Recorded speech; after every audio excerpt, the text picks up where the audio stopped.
I have interviewed a lot of people in the digital marketing agency space that have had a lot of success, and they're seeing the bigger players and the players that have it really well put together are really thriving, and the people that haven't really got a good business engine behind them are really falling behind here. Is that what you're seeing in the digital marketing agency space? Yeah, absolutely. And I think that when we think about the business, right? So part of it's sales. The one thing you realize working with many companies. So the nice thing about digital marketing, advertising, tech, there's the whole agency space, is you get exposed to so many companies. And if you just pay attention and listen, you realize why some of them fail, why they succeed. I think one of the critical things is sales. And we worked with so many software companies, some of which had the best actual solution in market, but they just didn't have sales, and others that just had the worst solution and amazing sales.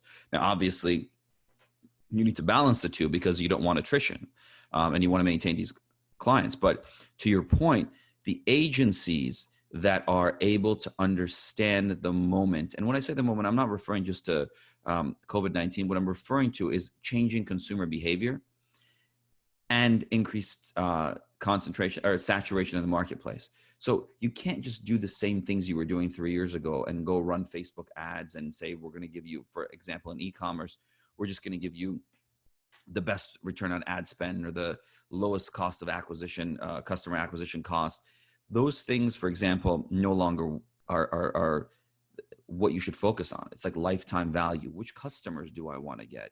Which customers make sense? The interesting thing about this is if you go out and you find a business, any business, one of the first things that somebody will do when they appraise a business is they'll take a look at the customer roster and want to see what the distribution of revenue is. And they want to make sure that none of your customers is more than 20% of your revenue. Because if it is, they'll apply a discount to your company, because ultimately if you lose that customer, you lose, say, 25% of your revenue.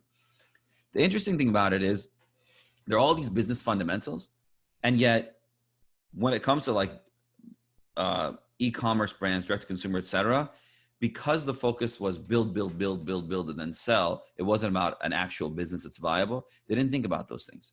So like the digital marketing agencies that are actually thinking about business outcomes, the ones that are looking at long-term growth and mapping all of their micro KPIs to that, those are the ones that are succeeding now, because they've been able to understand that in order for an agency to succeed, their clients have to be growing, and their clients need to have meaningful, sustainable growth, and not just a bubble that they've just grown in and it's just going to fail because they've gone after and got 1 million people to buy their product once versus somebody else who's gotten 100,000 people to buy their products 10 times a year.